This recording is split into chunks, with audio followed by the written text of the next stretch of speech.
On vous souhaite la bienvenue à ericlato.com. Dans quelques instants, on vous parle du club Toastmaster Expression qui existe à Saint-Jean-sur-Richelieu depuis maintenant, une dizaine d'années, un peu plus. Si vous avez de la difficulté à vous exprimer en public, vous désirez acquérir également des compétences en leadership, donc il y a ce groupe qui peut vous aider. Ça coûte vraiment pas cher. On va recevoir dans quelques instants les deux coprésidents accompagnés de leur vice-présidente. Restez là. Mais d'abord, on vous parle d'un événement qui en est à sa 5e édition. C'est la marche, la journée du refus de la misère, journée mondiale. Ici à Saint-Jean, c'est le vendredi, le 17 octobre, et ça se célèbre, si on veut, au Parc Beaulieu à 11 h le matin. Donc, il y a probablement plus de 200 personnes d'attendues. On reçoit, bien sûr, l'organisatrice accompagnée de sa présidente d'honneur.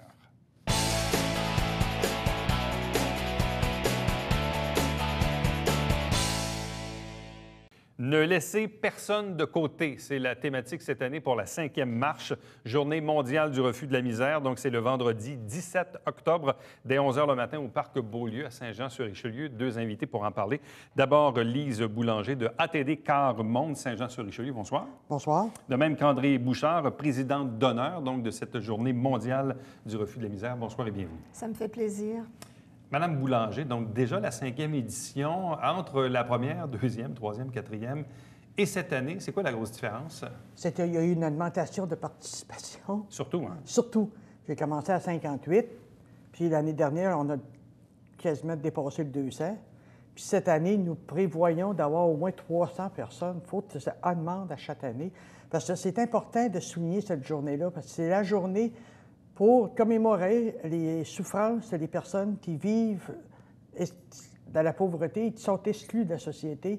C'est leur journée. C'est leur journée où ils peuvent se permettre de dire ce qu'ils ont à dire, de s'exprimer et de se faire entendre aussi. Bon, je vous ai déjà posé la question dans le passé, je vous la répète à nouveau. Vous représentez l'organisme ATD Quart Monde. Qu'est-ce que c'est? ATD Quart Monde est un mouvement international de lutte contre la pauvreté et de l'exclusion sociale. Nous voulons vraiment faire reconnaître la dignité des personnes qui vivent la pauvreté. Parce que plusieurs de ces personnes-là, leur dignité n'existe pratiquement pas. Ça fait que c'est pour cette raison-là, cette année, on a été avec ne laisser personne de côté. C'est qu'il faut réfléchir, décider et agir ensemble contre la misère. Et puis les personnes les mieux appropriées pour trouver des solutions, ce sont les personnes qui vivent la pauvreté. C'est eux qui peuvent dire aux instances, gouvernement, municipal ou fédéral ou provincial, peuvent dire qu'ils ont besoin, eux.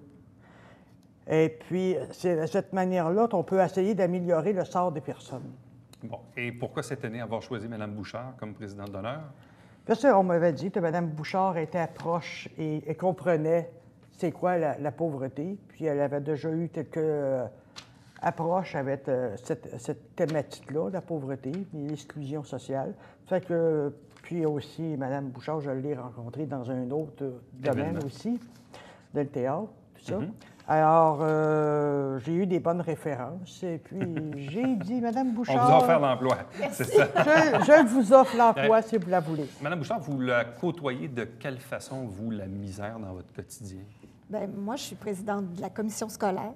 Puis c'est à ce titre-là que Mme Boulanger m'avait invitée.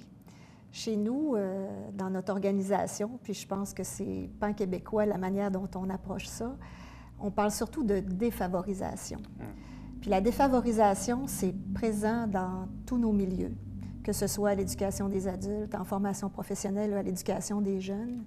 Et ça engendre le manque d'estime de soi, la discrimination, ça engendre la violence aussi. Puis c'est tous des facteurs d'abandon scolaire. Alors c'est à ce titre-là que ça me fait grand plaisir d'être la porte-parole de cette journée-là. Une journée où est-ce que c'est nous qui allons être au service des personnes, puis en plus, on est beaucoup à l'écoute des personnes, alors on va écouter des personnes qui ne parlent pas normalement. C'est beau d'entendre des gens qui parlent tout le temps, mais des gens qui se taisent, je pense que c'est autre chose. Alors cette journée-là, c'est ça que ça va permettre. L'organisation fait en sorte que, qu'est-ce qu'on retrouve à l'intérieur de cette journée? Les gens sont conviés à partir de 11 h le matin, mais qu'est-ce qui se passe par la suite? Aussi, cette année, en plus, nous allons travailler beaucoup les préjugés. Les préjugés par rapport à à la pauvreté. Comme ils disent, tous les BS, ils sont bien. Les pauvres ne veulent pas travailler. J'ai posé la question à des gens qui vivent la pauvreté. J'ai dit, tu veux ça, les BS, vous vivez bien? Hein? Elle dit, je ne serai pas ici à la Société Saint-Vincent-de-Paul pour venir me chercher de manger d'abord si je vivrais bien. C'est vrai qu'ils ne veulent pas travailler? Les pauvres ne veulent pas travailler, c'est des paresseux. Pas du tout. Il y a des circonstances qui font qu'on ne nous emploie pas. Et puis, pour toutes sortes de raisons, si une personne a dit ça fait 2 ans, 1 an ou 2 ans que tu es sur l'aide sociale, on lui demande qu'est-ce que vous avez fait la dernière année? Ah, ben là, je suis un peu sur l'aide sociale. Ah, déjà, en partant, la personne, elle a déjà un peu moins d'employabilité. Un peu moins d'employabilité. Donc, on va réfléchir à ça aussi cette journée-ci, le 17 octobre. Et puis aussi, on invite les personnes qui ne vivent pas la pauvreté de venir solidariser avec les autres. Parce que c'est un échange aussi, c'est un échange de toutes les personnes. C'est pour cette raison-là qu'il n'y a aucune personne qui peut être identifiée comme étant pauvre ou moins pauvre ou pas pauvre. Tout le monde est là ensemble. Fait qu'il n'y a pas d'identification, il n'y a pas d'étiquette, parce que c'est une journée sans étiquette. Et pour cette raison-là, j'ai demandé aussi que le transport urbain soit gratuit et que les personnes en situation de pauvreté ne soient pas pointées du doigt cette journée-là, parce que leur dignité est importante pour eux autres. Ouais. Et le transport collectif est gratuit cette journée-là pour tout le monde. Oui. La dignité, pour vous, c'est quoi la définition? La dignité, c'est d'être capable de se faire reconnaître comme un être humain, capable de travailler un citoyen, un bon citoyen. C'est ça pour moi, être digne. Souvent, puis c'est un drôle de paradoxe, mais quand on va, disons, à l'hôpital à l'urgence, là, on se rend compte que tout le monde est pas mal égal. Tout le monde est égal. Et des fois, on voit des visages qu'on reconnaît, puis Et souvent, moi, la réflexion que ça me fait, c'est là qu'on voit vraiment où là, on est tous égaux, parce que devant la maladie, tout le monde est pas mal égal. Mais à part la maladie, dans la société, c'est pas tout le monde qui est égal, malheureusement. Non, je pense vous, dans le monde scolaire, vous le voyez, probablement que les directions d'école vous en parlent. Absolument. Les enfants n'arrivent pas tous à l'école avec les mêmes chances de départ, là. Ça, c'est très clair. Et ça a un impact. Là. Ça a un impact sur leur avenir, puis ça a un impact aussi dans la vie dans la classe. Ça a un impact sur tout. Oui. Donc, 11 h le matin, les gens sont conviés au parc Beaulieu. Donc, on dit brunch gratuit, le transport urbain gratuit, ça, on l'a dit. Donc, différents moments de réflexion durant cette journée-là. Et là, dans le fond, qu'est-ce qui va se passer au cours de l'après-midi? Parce que là, il y a une marche après ça, c'est ça? Mais au cours de l'après-midi, c'est ça. Il va y avoir des activités d'animation à faire réfléchir par rapport aux préjugés puis les idées fausses qu'on a sur les personnes. Ensuite, on va avoir de la musique, il va y avoir la chorale des chœurs oubliés. C'est ça, les chœurs légers. Bon, la chorale des chœurs légers qui vont être là. Ça fait notre 5e année qu'ils sont là, les chœurs légers. Donc, ils sont vraiment sensibilisés. Ensuite, on va avoir de la musique. Tout le temps. Il va y avoir une démonstration de karaté, explication. Et il va y avoir 2 témoignages, dont M. Fernand Paradis va faire un témoignage et Mme Doris Forêt qui va faire un témoignage aussi pour expliquer c'est quoi, comment qu'ils vivent ça, la pauvreté, puis c'est quoi pour les autres, à leurs yeux, la pauvreté, ça représente quoi, puis ça leur fait vivre quoi à l'intérieurement. Et par la suite, donc, il y a la marche qui, elle, commence à 15 h. À 15h30. Et puis, à partir de là, on fait une marche. Le parcours, c'est environ d'une 30aine de minutes, peut-être 40, on va voir. Nous allons finaliser ça prochainement, d'ici demain ou après-demain. Et puis aussi avant le départ, il y a toujours la lecture des strophes du Père Joseph qui a été lue le 17 octobre 1987. C'est à partir de là que le 17 octobre a été inauguré, il a été parti. Ça part de là, sur le 17 octobre. Et puis son but, lui, c'était que le 17 octobre soit fêté et commémoré à travers le monde. Parce que la pauvreté existe partout dans le monde. Souvent, il y a une statistique qu'on n'entend pas assez souvent. Oui, c'est vrai que chez les assistés sociaux, il peut y avoir un petit pourcentage de fraudeurs qui nuit beaucoup à l'image des autres. Mais en même temps, souvent, je n'ai pas la statistique en tête, mais quand on regarde la durée de séjour sur l'assistance sociale, c'est pas si long que ça. Non, c'est pas si long que ça. Les C'est gens pas sont si long là-dessus que ça. pendant, peut-être, je ne sais pas, je dis n'importe quoi, peut-être 2 ans, là. Mais après ça, bon, il y a un cycle de remplacement, là. C'est pas, comme je vais utiliser un terme grossier, mais c'est pas BS un jour, BS toujours, là. C'est pas vrai, ça. Non. Mais il y en a, par contre, Il y en a pour des certaines- maladies, tout C'est ça. ça. Mais par contre, quelqu'un qui n'a pas d'éducation, qui n'a pas Je pense que c'est d'instruction, 80 des c'est assistés sociaux qui ne font que passer là, durant Oui. quelques années. c'est ça. C'est pas nécessairement vrai. Puis, moi, c'est ce que j'entends toujours, même je l'ai entendu l'année dernière au parc de Beaulieu, il y a un monsieur qui m'a dit, « Oh oui, mais vous savez, j'en connais un, moi, qui passe ses journées assis devant sa télévision puis qui fait rien. Et vous en connaissez un, mais tout le monde en connaît un. Mais ça ne veut pas dire que tout le monde sont comme ça. C'est comme si quelqu'un il a tiré sur quelqu'un, mais tout le monde, c'est des tireurs. C'est la même chose, dans le fond. Ouais. C'est Fait fort, que- les préjugés. Hein? Oui, c'est fort, les Oui, préjugés. c'est très fort. Puis il y a quelques années, ici, même dans le Haut-Richelieu, il y a eu les États généraux sur la pauvreté. Puis la conclusion de la journée, c'était que l'éducation, c'était la clé, justement, pour empêcher la misère, puis contrer la pauvreté à long terme. Alors, c'est vraiment intéressant pour moi d'être associée à cet événement-là. Et je remercie Mme Boulanger de m'avoir invitée à le faire.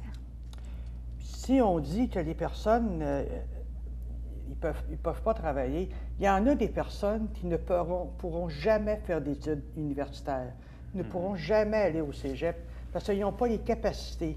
Mais par contre, ces personnes-là sont très habiles de leurs mains, sont capables de faire du ménage, sont capables de faire des choses, mais ça te prend un secondaire 5 pour aller balayer le trottoir. C'est un non-sens. Ces personnes-là, ils pouvaient travailler, là. Mais ils n'ont pas de secondaire 5, mais ils ne sont pas faits pour les Ouais. études. Il y a Fait des que contraintes, c'est pas la mauvaise volonté de la personne, là. Ce sont les situations de la société qui font en sorte qu'on les entretient dans ce domaine-là. Donc, 5e édition, Journée mondiale du refus de la misère, ici même à Saint-Jean-sur-Richelieu, vendredi, le 17 octobre, dès 11 h le matin, au parc Beaulieu. Ne laissez personne de côté, donc c'est la thématique de cette année. Madame Boulanger, merci beaucoup. C'est Madame moi qui vous Bouchard, remercie. merci beaucoup de votre implication également dans l'événement. Venez en Merci. grand nombre. Merci. Restez avec nous puisqu'au retour, on vous parle de l'organisme Toastmaster Expression.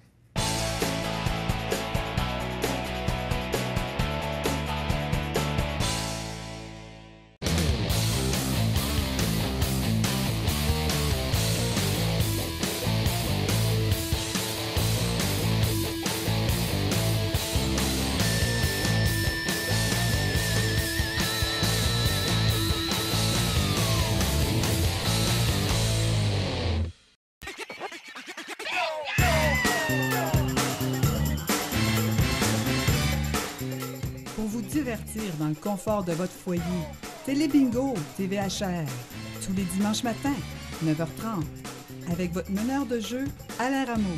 C'est un rendez-vous.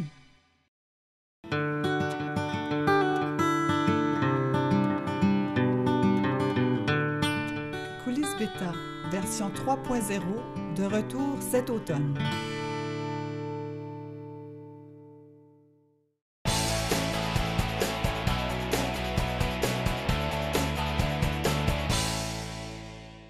L'art de s'exprimer en public n'est pas donné à tous. Il y en a qui, parfois, sont à la recherche de développer un peu ces compétences. Ici, dans la région de Saint-Jean-sur-Richelieu, existe un organisme depuis plusieurs années maintenant, Toastmaster Expression. 3 invités pour nous en parler. D'abord, Fernand Paradis, qui en est le co-président cette année. Bonsoir. Bonsoir. Isabelle Oligny, qui est la vice-présidente. Bonsoir à vous. Bonsoir. De même que M. Pierre Boivin, qui est le co-président.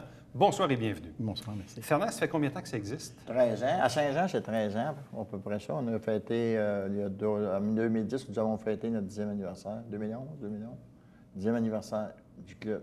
Déjà. Déjà, là, on est rendu à 13 ans. Et quel est l'historique de Toastmaster? Bien, l'historique Toastmaster, ça a commencé en Californie en 1924 dans une ville qui s'appelle Anna. Et par la suite, ça s'est développé à travers le monde entier. Il y a de multiples clubs Toastmasters dans tous les continents et dans tous les pays. Et ça permet aux gens comme vous disiez, de s'exprimer et aussi d'obtenir le leadership, assumer un leadership. Puis bien souvent, c'est des gens qui ont le goût de prendre la parole puis qui n'ont pas nécessairement l'occasion. Il y en a qui écrivent, beaucoup de gens écrivent des livres, puis là, mais ils n'ont pas le choix de s'exprimer en avant. puis, bien, là, ils sont dépourvus, fait qu'ils viennent faire une petite session, une session. On brise la glace. On brise le premier discours, c'est ça, un brise-glace. Moi, ce que je trouve très particulier, surtout aussi à la télé, on invite des gens en entrevue. Puis parfois, des gens deviennent présidents de ci ou de ça. Et là, on les appelle. C'est ça. Là, ils disent, bien là, je ne savais pas qu'il fallait que je donne des entrevues. Et là, les gens, parfois, sont un peu bloqués. Et là, ils disent, bien là, j'ai accepté d'être président de tel organisme. Je ne pensais pas que ça venait avec. Mais c'est ça, quand on devient, parfois, quand on exerce une forme de leadership, soit au travail ou même dans des organisations, on est appelé parfois à s'exprimer devant le public ou donner des entrevues à la télé.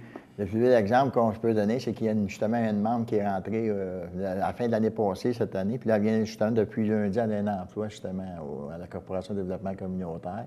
Là, elle n'a pas le choix, il faut qu'elle ait changé de projet au niveau de la communication. Puis là, elle se retrouve, elle a fait son premier discours la semaine dernière, d'ailleurs, là, puis là, elle se retrouve devant le feu roulant, là, puis il faut qu'elle soit dans la mêlée, si je peux dire. Isabelle Oligny, de quelle façon avez-vous connu et rencontré Toastmaster?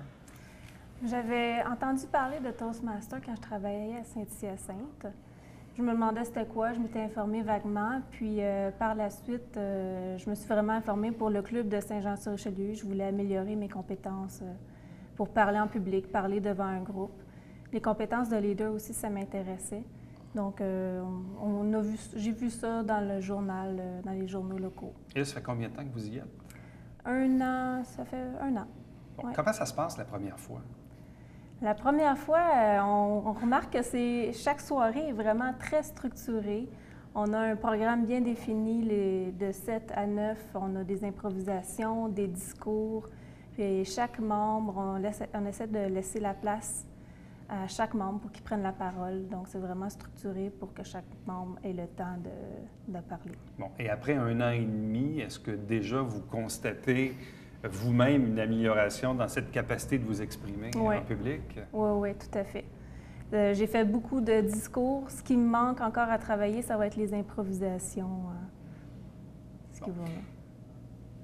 Est-ce que c'était parce que vous étiez timide auparavant ou parce que vous n'aviez peut-être pas eu l'occasion de le faire non plus? Donc, qu'est-ce qui était le facteur déterminant pour vous d'y aller? J'ai une personnalité qui est réservée à la base.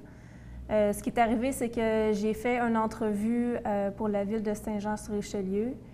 J'ai été refusée pour le poste que je convoitais. Là, ça m'a poussée à améliorer mes compétences communicationnelles parce que c'était là-dessus qu'on m'avait dit de travailler. Puis je me suis inscrite à Toastmaster. Donc, c'était le petit coup qui vous a fait comme... Oui. Puis pendant mon année à Toastmaster, j'ai appliqué sur le même poste, puis j'ai eu le poste cette fois-là. Oui, bravo, félicitations. Donc, c'est vraiment, comme on dit, un coup payant, là. Oui. Bon. Maintenant, des responsabilités assez importantes c'est intéressant, de la bibliothèque. Vous, M. Boivin, comment avez-vous fait votre entrée chez Toastmaster? J'ai fait mon entrée chez Toastmaster à partir du Club Optimiste, le Club Optimiste Saint-Luc 2007, pour lequel j'ai été président fondateur quelques années. Par la suite, ma fille travaillait déjà au niveau des communications avec les Toastmasters enfants. Par la suite, je fus invité par M. Bruno Boucher à me joindre au Toastmaster. Et c'est à partir de là que j'ai commencé à développer aussi ces compétences pour faire partie de cette grande famille Toastmaster pour apprendre à communiquer. Bon. Et vous, ça fait combien de temps que vous y êtes? Ça fait la 3e année. 3e année. Quelle évolution avez-vous constatée par rapport à vous-même dans votre capacité de vous exprimer? C'est d'être capable d'entrer en contact avec soi-même. Laisser tomber la posture, laisser tomber l'individu qui cherche à montrer et davantage aller chercher ce que nous sommes. Aller nous montrer, aller parler, aller dire sans chercher à couvrir ou à cacher ce que nous sommes. Ouais. C'est pas évident. Mais ça, c'est un réflexe. Moi, je le vois dans mon domaine où j'ai à embaucher et à former des jeunes journalistes.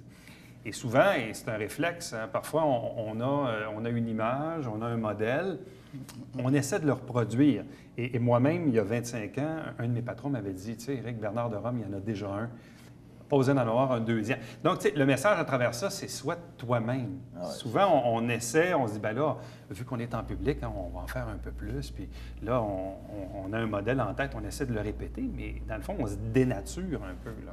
Ah oui, c'est sûr. Il faut quand même être simple, puis y aller selon sa personnalité, puis selon ses goûts. C'est une passion. À un moment donné, tu développes une passion. Moi, j'ai beaucoup de plaisir maintenant à parler devant le public, puis je le fais régulièrement, puis on apprend. C'est ça. Isabelle disait tantôt que c'est quand même très structuré. Donc Ouais. là, les gens arrivent, puis bon, je suis À déjà allé une 7 heures, fois, là, ouais, vous c'est avez le ça. chronomètre, puis... Oui, on a le chronomètre. Autour de 7 heures, absolument, on commence. Puis par là, on commence. Maintenant, cette année, on a inversé les rôles. Avant, on faisait l'improvisation, les discours et l'évaluation. Maintenant, on fait les discours avant les improvisations, ce qui nous laisse le temps à la fin de faire, au lieu de faire, mettons, 2 ou 3 improvisations, on peut en faire 4-5, dépendamment du nombre de discours que nous avons au cours de soirée. Et chaque discours est évalué en fonction du vocabulaire, en fonction de la gestuelle, de la visuelle, de différents critères. Bon, et ça, il Et faut en on a parler des concours de... aussi. Ouais. Il y a des concours. Mais c'est quoi les concours? Bien, là, cette année, on a un concours de club, concours de secteur et concours de division. Là, on vient de terminer notre concours de club. D'ailleurs, Pierre est un de nos concurrents. Samedi prochain, oui, d'ailleurs. OK. Concours d'évaluation.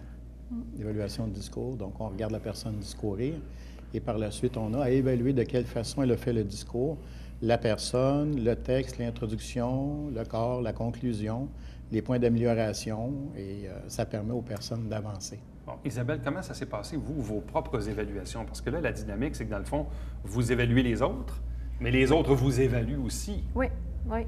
Comment on se sent à l'intérieur de soi quand on vient de finir notre truc, là, puis là, on attend de voir ce que les gens ont à dire de nous? Bien, ça se passe très bien à Toastmasters. Ils ont une technique qu'ils ont développée, qu'ils utilisent, c'est la méthode du sandwich. C'est-à-dire qu'ils vont donner des bonnes idées de ce qu'on a bien fait dans le discours. Ensuite, ils vont évaluer qu'est-ce qu'on pourrait améliorer du discours, puis ils vont terminer avec un point encore plus positif. Positif, c'est ça.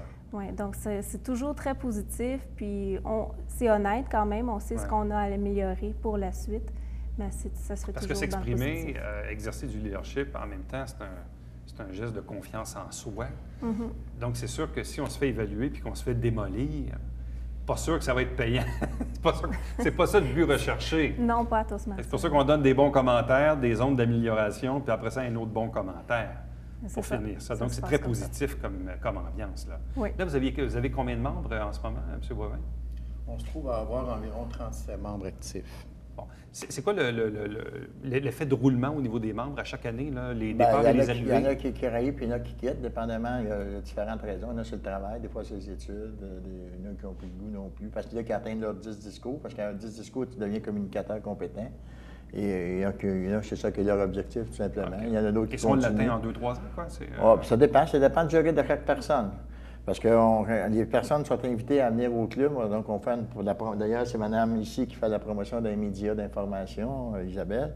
Et avec la promotion des invités qui viennent au club, ils ont le droit à une participation de 3 fois gratuitement, là, où ils viennent observer comme Ça ne observateurs. coûte pas très cher, de toute façon. C'est quoi par année? Là? Bien, ça équivaut du mois de mars du 1er avril, au 31 mars, c'est 175 Pour par la l'année, suite, ok, pour ouais. l'année. Mais c'est ça, mais on a au moins 40, ça paraît pas, mais on a au moins 40 rencontres. Et par la suite, si on rentre au mois de septembre, octobre, novembre, mais ça dégrade, là, dans le sens que Quel est le calendrier des rencontres? c'est tous les mercredis soirs de 7h à 9h. Tous les mercredis. Tous les mercredis soirs. Faites toujours ça dans la salle des optimistes Ça, dans au Saint-Eugène? 432, rue Jacques-Cartier Sud, c'est ça. Toujours Comment là. les gens peuvent-ils entrer en communication avec vous pour soit venir comme quelqu'un qui veut juste explorer un peu ou ultimement devenir membre? On a nos numéros de téléphone qui sont communiqués par adresse courriel, par téléphone. Il y a Jean-Noël qui est le VP recrutement. On peut appeler Jean-Noël, il va nous informer de à quelle heure on commence, qu'est-ce qu'on a besoin, si on a besoin de préparer quelque chose, d'arriver à l'avance. On sait souvent que les gens, d'ailleurs, les gens qui parfois ont peut-être la difficulté à s'exprimer en public sont des gens peut-être timides, un peu gênés. Est-ce que c'est gênant de faire le premier pas pour appeler, pour dire « j'aimerais en faire partie ». Est-ce que vous sentez comme une réticence, là, comme l'ange puis le petit diable qui dit « vas-y, vas-y pas », je ne sais pas, une dualité là, dans la décision d'appeler? Bien, pour l'avoir vécu moi-même, Ouais. oui, c'est sûr qu'on hésite, on se dit c'est quoi, on ne sait pas c'est quoi. Ouais, c'est l'inconnu. Oui. Mais ils viennent comme observateurs, puis à la fin de la rencontre, on leur demande leur impression, leur perception. Puis aussi, mais ils peuvent, au niveau pour promotion, mais on peut regarder les médias d'information, les journaux de cours, puis on passe régulièrement Ils ne sont pas d'informations obligés à là-dessus rien, aussi. ils viennent, ils ont 3 rencontres gratuitement, puis C'est ça qui est le... Donc, ça, c'est votre façon de recruter. Donc, oui, puis par la suite, membres. mais d'autres comme club, comme membre du club, il y a le leadership, dans le sens qu'on acquiert aussi de l'expérience. Puis si tu veux aller plus loin, mais tu deviens membre du conseil d'administration. Comme moi, on est co-président, moi et Pierre, cette année. Moi, parce qu'on trouvait ça moins lourd, puis ça nous permettait de nous dégager un peu de nos responsabilités. Fait que moi, j'ai du mois de juillet jusqu'au mois de décembre, et Pierre sera officiellement le président du mois de janvier au mois de juin. Fait que ça nous donne, on peut quand même quitter des fois parce qu'on a des obligations, soit familiales ou professionnelles. Et c'est ça, ça donne l'opportunité à d'autres personnes de pouvoir prendre la place devant. Alors donc, Toastmaster Expression, vous avez les détails au bas de l'écran. Donc, merci encore une fois. Puis bonne chance pour votre saison. Ça fait plaisir. Merci. Restez avec nous. Au retour, on vous présente bien sûr le Babia quotidien.